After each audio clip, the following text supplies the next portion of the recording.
Hello, everyone, and welcome to Library and Archives Canada. Good afternoon, and welcome to Library and Archives Canada.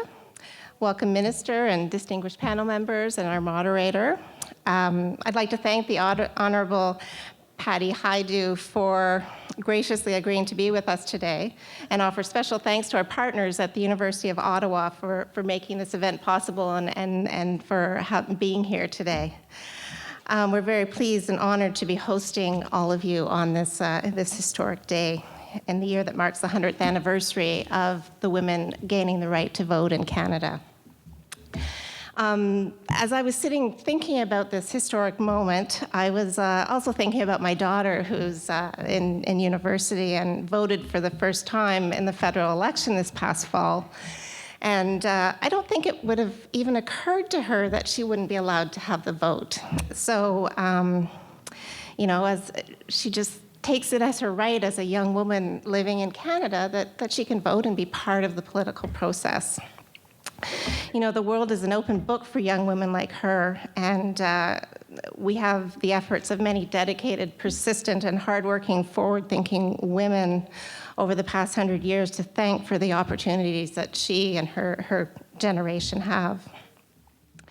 We've come a long way, but there's more progress to be made, and I'm very excited about our future and all the accomplishments that we have to come. In addition to the Minister, today we will hear from 3 distinguished faculty members from the University of Ottawa. Ruby Heap, Professor of History and Associate Vice President, Research, University of Ottawa, who will be our moderator today. And she will be joined by 2 other speakers, Carolyn Andrew, Professor Emeritus and Director of the Centre on Governance at the University of Ottawa, and Stéphanie Gaudet, Professor in the Department of Sociology and Director of the Centre for Interdisciplinary Research on Citizenship and Minorities, again, University of Ottawa. I look forward to hearing all of your presentations. A quick word before I welcome the Minister up to the podium. I wanted to take a minute to mention that LAC has been working with the Canadian Museum of Human Rights on an exhibit called Let Them Howl. It's a collection of portrait reproductions to celebrate the 100th year of women's suffrage. And you'll see at the back of the room the 12 reproductions that will also appear on the canal skateway under the Bank Street Bridge. So if you're out skating with your families, be sure to go and have a look. Enough from me. Without further ado, I'd like to invite the Honourable Patty Hajdu, the Minister of Status of Women, to come and speak to us today. Thank you.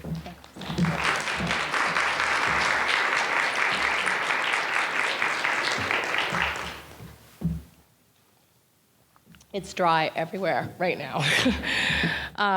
Interesting story about your daughter, because actually I had 2 young voters this year that voted, my son and my stepdaughter. And it was a part of the joy, I think, of this election was seeing the rejuvenation of youth and how in tune youth were with this election. And it continues as I get mobbed for selfies, and more so our Prime Minister, of course, but I even had a young person ask me for my autograph the other day, which is hearkening back sometime. Anyways, thank you so much for the introduction. And before I begin, I'd like to recognize and thank the Algonquin Nation, on whose traditional territory we're gathering. It's very much my pleasure to be here. And I'm so honored to celebrate this important milestone with you. Even 100 years after women were first granted the vote in Manitoba, we know that the struggle for gender equality is far from over. Women still earn less, they hold fewer senior positions, and they face ongoing vulnerability in an often violent society. And the poorer the woman, the more risks she faces, and the harder she must work to break through the barriers that are often invisible to others. As a single mother who raised 2 boys, I can tell you firsthand that the struggle is real.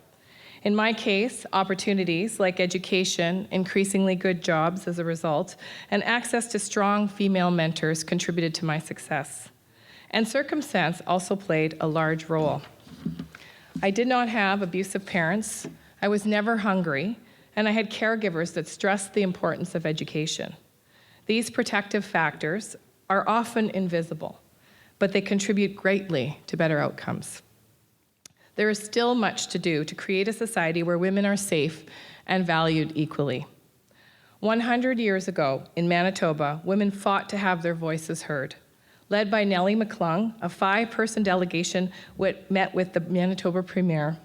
And 2 years later, that Premier was voted out, and the new government, led by Tobias Norris, passed legislation that granted the women the right to vote. The story is an interesting one, with many twists and turns. But what it says to me is 2 things. 1, we are stronger together, that collaboration is essential in reaching our goal. And secondly, to use the words of another visionary, Martin Luther King, the arc of the moral universe is long, but it does bend towards justice. Over the past few months, our Prime Minister has elevated the conversation and even more importantly, taken visible action to continue that arc of equality. His decision to appoint a cabinet through gender parity was received worldwide immense positive attention, and his affirmation of the contributions that women make to Canada is steadfast. And as part of that commitment, I am the first full Minister of Status of Women. So for me, this anniversary is not just a celebration of a moment in time, it is a chance for all of us to recommit to the greater goal of gender equality. His voice has amplified the value of gender equality, but also highlighted the work that needs to continue. Before I was elected, I spent my career working in the community with organizations that were focused on improving individual and community wellness of those most vulnerable, including women. It was in my last role of running a homeless shelter that I most poignantly witnessed the effects that intergenerational inequality has on women and girls, including deep and awfully daily victimization. For me, the issue of gender equality is interwoven with independence. I struggled to put myself through school as an adult, often while working multiple jobs, and I did this for 2 reasons. I wanted to give my children a way out of poverty, and I wanted to know that I could rely on myself. The education I gained unlocked new career choices, and soon I was contemplating politics as a way to further the social advocacy work that I was conducting at a local level. And here I am, much to my surprise. One of the most important lessons I learned is that those in power are often reluctant to change the way that things are done. You may have experienced this reluctance in your own work. Indicators of the reluctance range from general protests of cost or capacity to very personal resistance that focuses on maintaining control. Words applied to women fighting for equity are often negative, with an intent to silence. Words like pushy, aggressive, shrill, or even worse. So it is with great respect that we acknowledge the women in our past and present who continue to forge forward despite often very personal attacks that they face. Lest there is anyone who thinks that the push for gender equality is solely about what is just for women, I remind you that increased gender equality in pay, in opportunity, in leadership directly and positively affects the performance of our economy and creates long-lasting generational change that benefits our country in ways that we sometimes cannot imagine. We need to continue reaching for a critical mass of women leaders, not only in the corridors of power, but in communities, to help shape Canada in a way that supports the advancement of women in all sectors of society. The important ingredient towards the increased participation of women is empowerment. Empowerment means more than just having the right to vote and run for office. It's about knowing your rights. It's expecting that you have the right to live free from violence. It's knowing that you have access to education. It's getting involved in your community and becoming financially independent. Empowerment is having the tools you need to make better choices for yourself and your family, and it's essential for gender equality. In a couple of months, we will celebrate International Women's Day, and this year's theme will be Women's Empowerment Leads to Equality. Empowerment isn't always easy to define, so we're asking Canadians to put a face on it by using social media to tag a woman who inspires them using #YouAreEmpowerment hashtag. I would ask all of you to do the same. And from what I see here, it will be easy for you to find women to tag. And other people, sorry. But we could start with women. I'm so encouraged and inspired to be in the presence of such a diverse and passionate group of young people and older people, all who care deeply about gender equality. You are the future of equality, and I know that we can count on each other to keep pushing for the rights and creating the supports that women need and deserve. And as we increase women leaders in our political systems, on our boards, in our communities, Canada will continue to shift to a country that supports and deeply values the advancement of women in all sectors of society. Today, we are reminded that we must continue what our great-grandmothers started a century ago. We have a responsibility to carry on their important work. Like our Prime Minister, let's proudly call ourselves feminists and look forward to what we can achieve in the next 100 years. Thank you. Merci.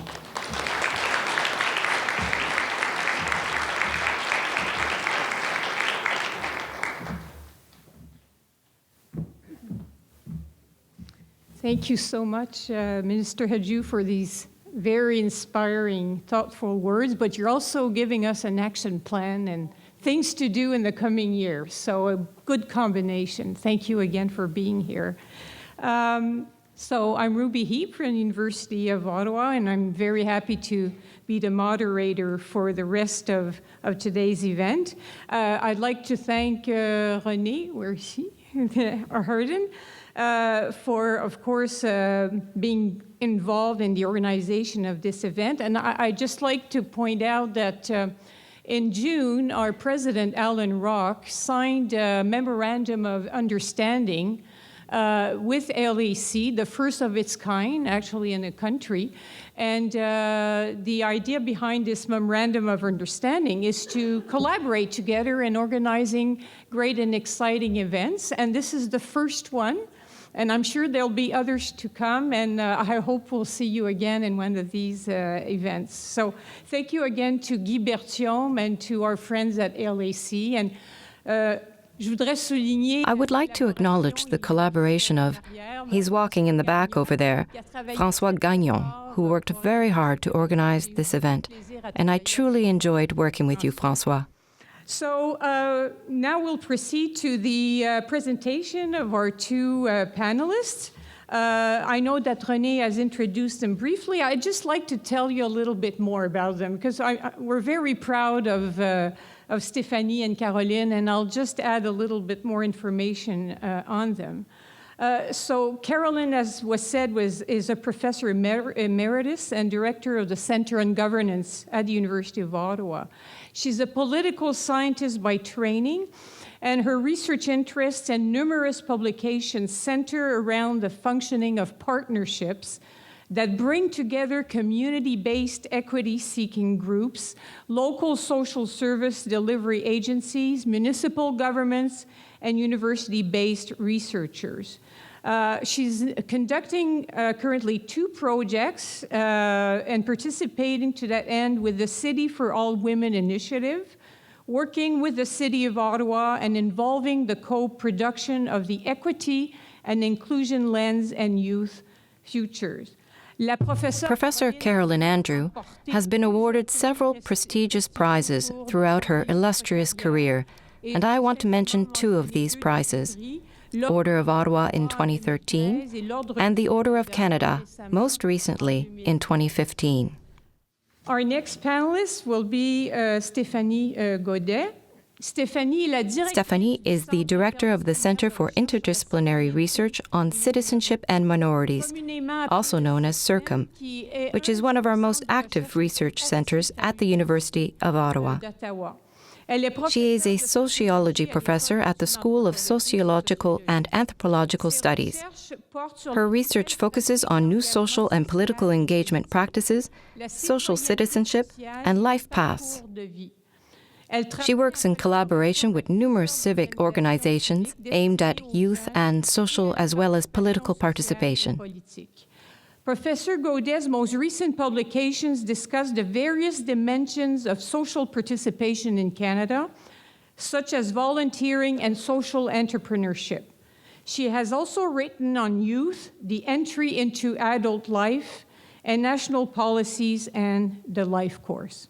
So I will invite both our panelists to sit down and Caroline to begin. Et je vous inviterai à aller chercher I would ask that you pick up your earphones. oreilles, comme je les appelle. When the time has come for Stéphanie's presentation, you can put them on immediately because she will be presenting in French. Elle va présenter en français. So Stéphanie will present in French. So I would invite everybody who needs to have the translation to go and get your equipment. Thank you very much. Alors, Caroline? Go ahead, Carolyn. Well, hello, and I'm delighted to be here. What I really want to talk about is 100 years in the struggle for women's rights. Where are we now? And I'm going to start by the importance of anniversaries. I was struck when thinking about what I was going to say, how important anniversaries are. They are times that we celebrate, often anniversaries. They are also sometimes times that we mourn, that we remember important tragic events. But there are also times to reflect. And I think what's good about the 100-year anniversary is we can look back to know where are we coming from, and time to look forward. Where are we going and where do we want to go? And so I'm going to talk about 100 years ago, women's right to vote in Manitoba. And of course, it is, as was mentioned, it is a formal step to formal political participation. But when I started thinking about it, I thought that it was also interesting to think about what not voting meant. I couldn't decide whether I should call it the no right to vote or the non-right to vote or whatever. But I started thinking about why is that so important to remember back when women didn't have the right to vote. And I think there are a number of points that I think this is really significant to think of. Clearly, it was women not being in the public sector. And the minister pointed out that it meant that you actually belonged to somebody else. You were an appendage somehow in terms of a public participation, usually described as being good in private circumstances, or cooking and washing.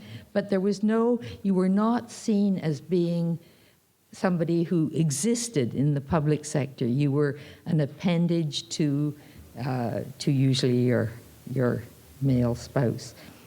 And I think the other thing that is very interesting to think about it in the sense is that it was also a sense that women really couldn't think about questions of public concern, because often when we see them as people go, as women are going into public life, there's often greater hesitation where the question is seen to be theoretic or big thinking, that women are sometimes described as not being the... And so I think it's very interesting to think that the reason we couldn't vote, or some of the resistance, I think, to thinking that women could vote, is they probably couldn't think clearly about issues, big issues. They could think maybe clearly about small things. And there's some wonderful literature that's been done on, because there's been a lot of political science literature that talks about women's political sense of efficacy. And when the question is always asked, can you change things in politics? And the fact that women said no more than men did, until somebody started doing the analysis of what they said afterwards. And what they said afterwards was, of course, one single person can't do it, but if we all get together, boy, could we change things. And so the question was wrongly asked, because in fact, it does take a lot of people to, and what's so great about the women's movement, women's liberation, is that we have realized that being together and in solidarity got more. So I think it's interesting to think of all that meant in the minds of people at that point in time of what not voting meant. So now, time to look forward. First slide of time to look forward. Women have taken a significant place in the public sector, the not-for-profit sector, and the private sector. But has the full diversity of women taken as significant a place? And indeed, no. We know it hasn't. And we know that much more needs to be done. And again, the minister gave us some very eloquent sense of the context, specific contexts, and how specific contexts mean that there are specific groups within that community who have been more distanced from opportunity. And we know that we have to work very hard and in a very context-based place to understand what kinds of programs, supports, what can we do in order to make sure that the diversity of the Canadian society is a diversity all over. And indeed, that was one of the lovely things about the cabinet, which thought, good, 50%, that sounds good. But I think that we still got a long way to go looking forward, a long way to go, a lot of energy. What's good is there's a lot of energy. There's a lot of people who are thinking about it and trying to do work, but we have a lot that needs to continue to go if we want to get the kind of diversity that exists in the Canadian society and is going to grow and grow and grow into all the sectors of Canadian society. This is time to look forward to. I decided there's much more needs to be done about ending violence against women. Canada has done more than many other countries, but there's so much more that needs to be done. And the more we do, the more we realize how much there is to do. So I think that that's, again, the more energy we have, the better it is, because we can go further and further into the questions of what are the repercussions of that?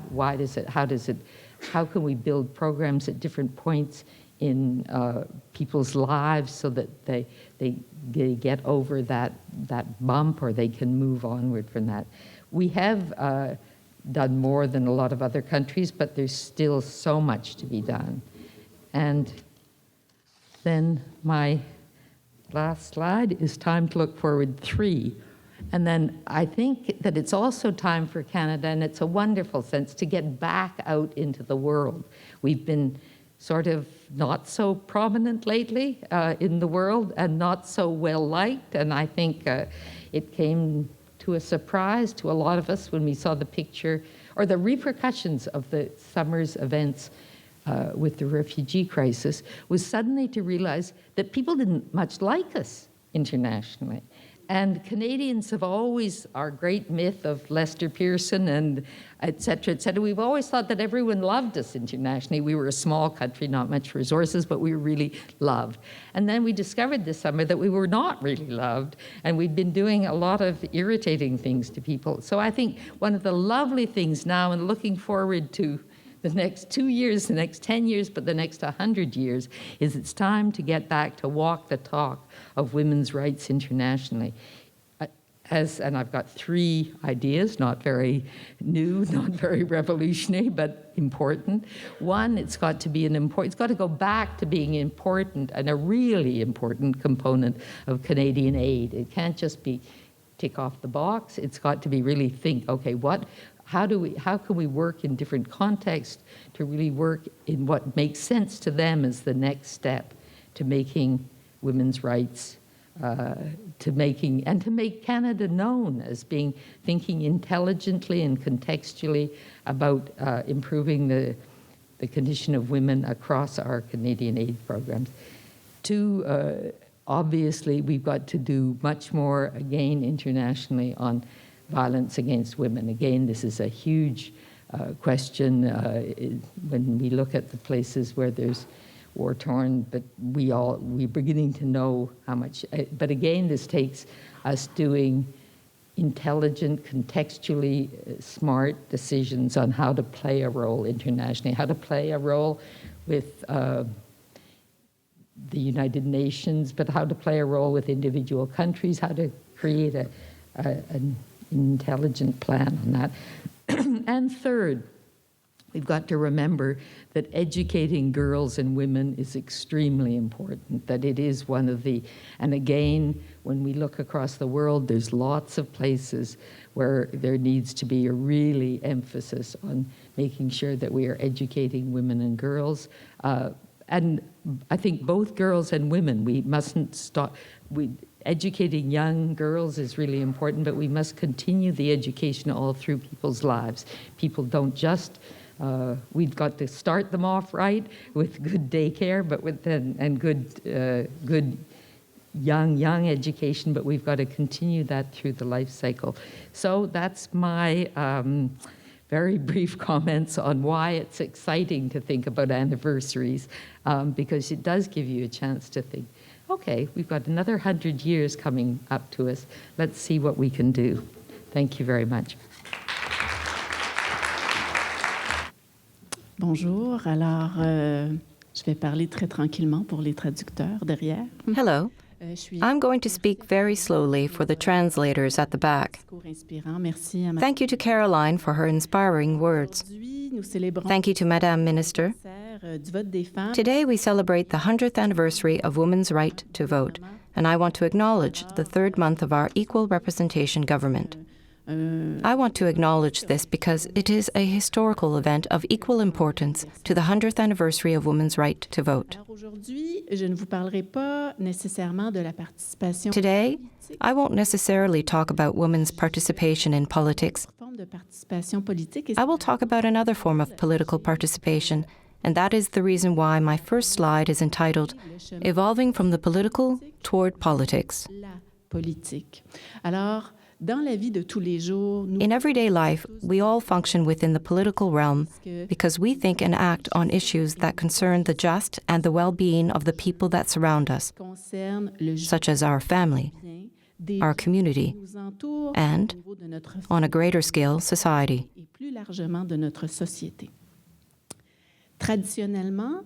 Traditionally, women have played social roles such as mothers, helpers, educators, and caregivers. And that's the reason why women's social participation in the political realm has always been extremely important. Unfortunately, even today, there is a lack of recognition of this significant contribution to the political realm. Therefore, this contribution to the political realm, which takes the form of helping, supporting, giving time to our social circle, to militant political volunteer groups, represents the first step in a path of social and political commitment.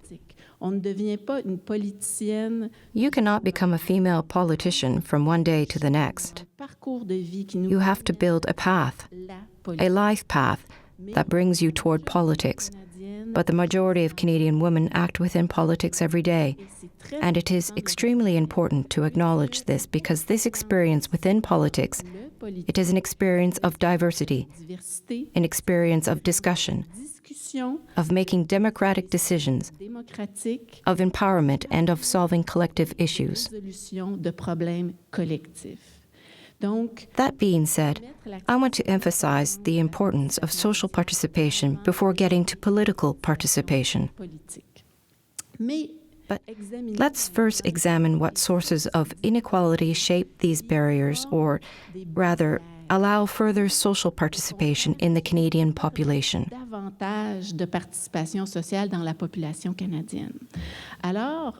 What we know from scientific literature is that people who are involved in society are involved because they were approached to do so. Therefore, these people have rich and diverse social networks where there are opportunities to get involved. Having a school-aged child is also a characteristic of Canadians who are actively involved, because school is a type of social organization that frequently approaches parents. And when we look at who participates in the schools, oftentimes it's the mothers.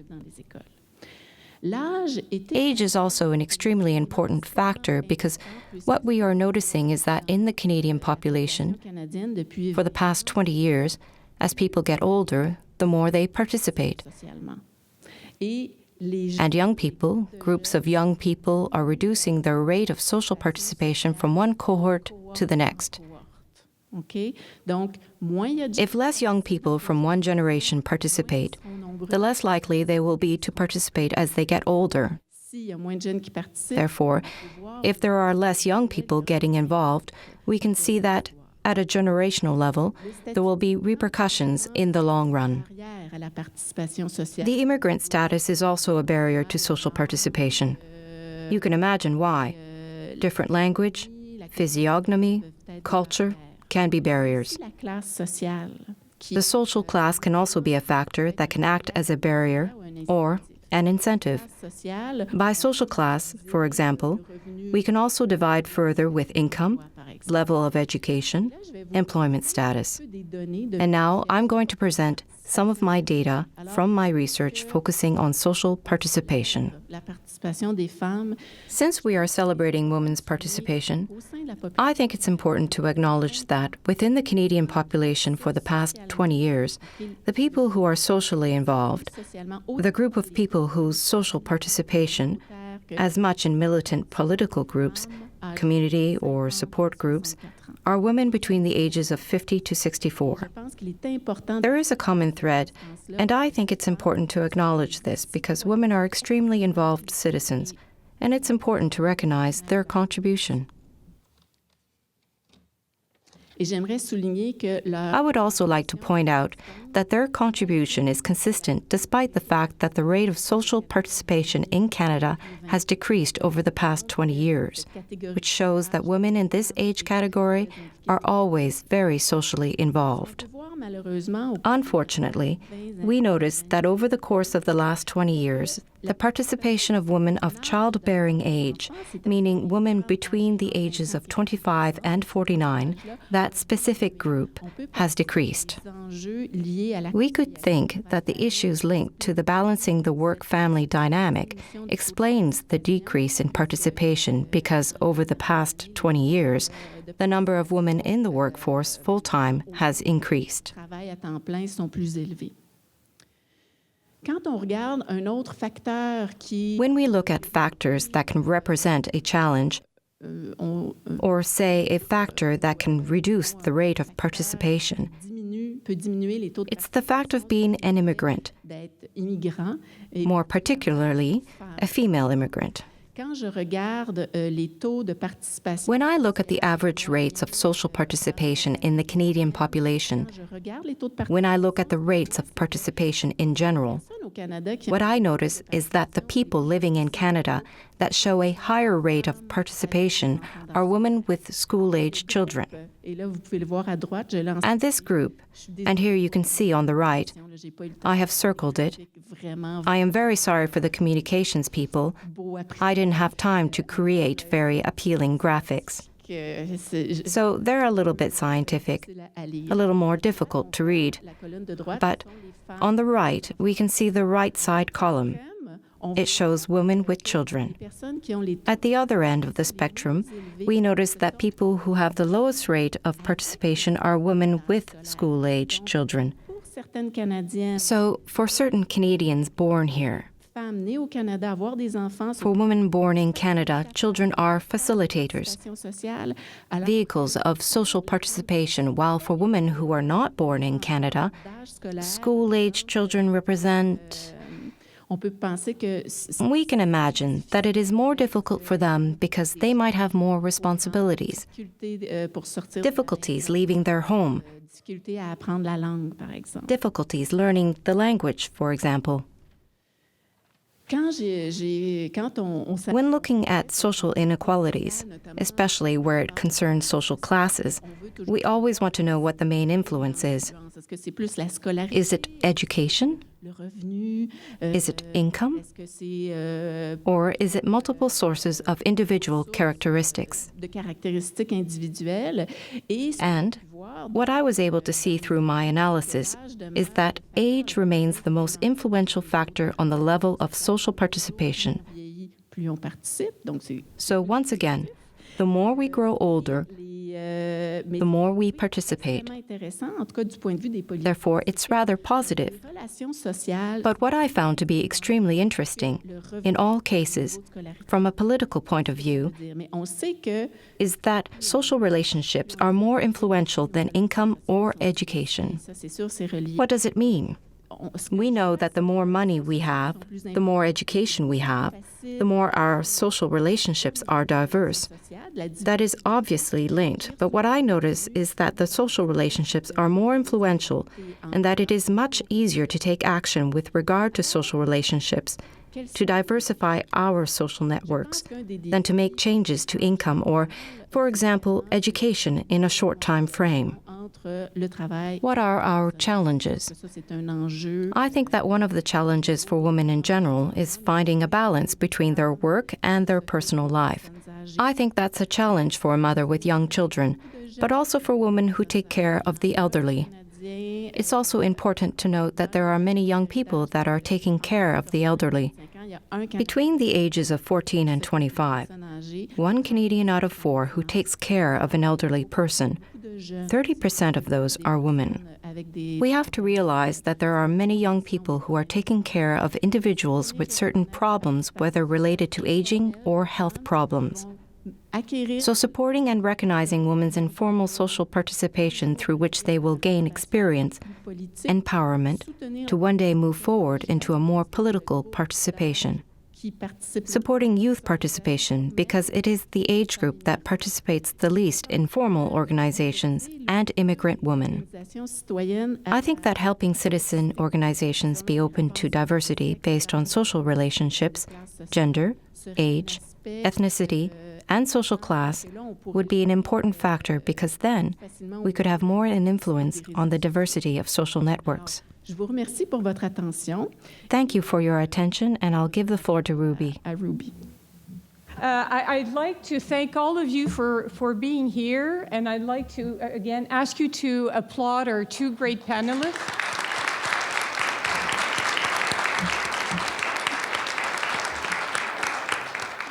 Renee, thank you very much for coordinating everything, and to François, who is at the back over there. And I know the minister and her aides or entourage, they're gone, but if somebody could transmit to her how much we enjoyed meeting her. She is really wonderful woman, and her own life story was quite inspiring. And if you can tell her that each of us in our own way are ready to help her and support her during her mandate, okay? So can I count on you for transmitting the message? And I'm seeing the photo of Thérèse Casgrain there, and I invite you to go and look at these wonderful pictures. And she was a role model for my mother. I'm from Quebec, une Québécoise de Montréal. And I remember when I was younger, of course, she said, oh, Madame Casgrain, who was, of course, struggling for women's vote in Quebec, and she was also in the peace movement. So she was a role model for my mother, which shows how important role models are. And I just want to quote, a role model for me is Ursula Franklin, the great women scientist, pacifist, and feminist, who wrote a piece in the 70s and 80s and was called, she was talking to one of her students. She was an engineering professor at University of Toronto. And her student came to her and she said, Madame Franklin, how can I be an engineer and a feminist? She couldn't reconcile the two. It made, it's really scared her. And Ursula said, please don't leave your feminism at the laboratory's door, at the lab's door, because of course she was an engineering student. And so she has been a source of inspiration for me, and I think we all need role models. And I have here all sorts of things written that I will put in order on my computer, and role models comes in. And being asked, in universities, you wouldn't believe how this has been the beginning of many of my colleagues, and I can say maybe myself, attraction to administrative jobs. We never thought, people would be interested in us or we could do it. And someone said, and you know what? Caroline is the one who asked me about women's studies. I remember vividly, she said, do you want to take over as director of the program? And I said, me? My God, I couldn't believe this. And I thought about it and I said yes. And you shaped my career, Madame, and haven't looked back. So thank you once again. Have a nice evening, and I hope we can meet again, to discuss, continue the conversation. Thank you. Bye.